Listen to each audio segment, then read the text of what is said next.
Hello! Thank you for joining us today at Can Youth Vote Matter and Can Minority Vote Matter awareness campaign. Today we are very pleased to tell you that we are with New York Times bestselling author Rebecca Traister, who is joining us live from New York. Thank you so much, Rebecca, for being with me today. Thanks for having me. It's an honor to have you, honestly. So, tell us a bit about yourself, about your work in politics and the feminist movements.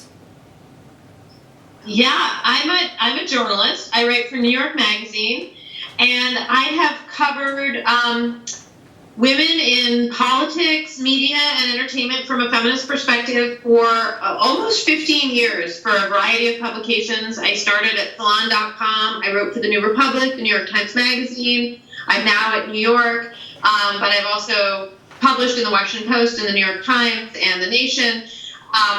So, yeah, my job is to write from a feminist perspective and to look at issues of gendered and racial and economic inequality in my work and in covering politics and our culture and social movements. So, thank you.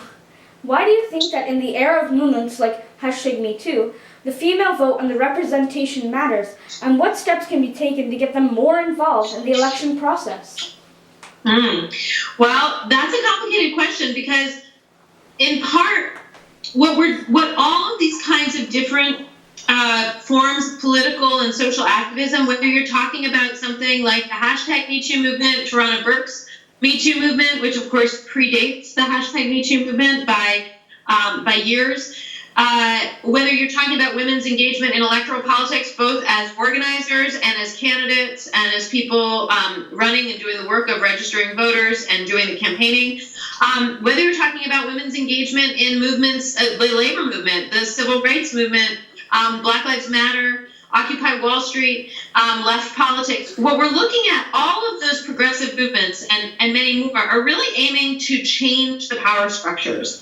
So, and that work takes place, the work of changing power structures has to be done from many angles because there's not just one button you can press and make things more equitably distributed, right? You can't redistribute power just by flipping a switch. So you have to look at the way that systems, economies, government have been built around, very frequently, white male power in white capitalist patriarchies. And so that means doing things like fighting for collective bargaining rights, workers' rights. It means fighting to identify sexual harassment as a form of discrimination. It means working to protect women's reproductive autonomy, not just by ensuring that birth control and abortion are legal, but also by ensuring that there's actual full reproductive justice by looking at issues of wage equality, housing policy that so often works against women and women of color, transportation policy, paid leave policy, subsidized daycare, healthcare.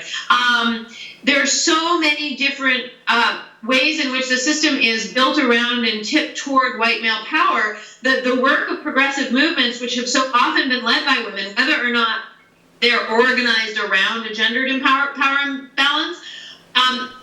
There are so many different ways for women to become involved, to do the work of organizing and coalition building and working to change those structures that I think there's not one solid answer about, like, how do you do it? You do it in a million ways. You do it by marching, and you do it by organizing, and you do it by focusing on campaigns on both state and local levels. You do it by paying attention and by reading books and learning your history and by listening to other people, either who are alongside you in the particular movement you've joined or who are in other movements from which you might learn. Mm-hmm. Thank you.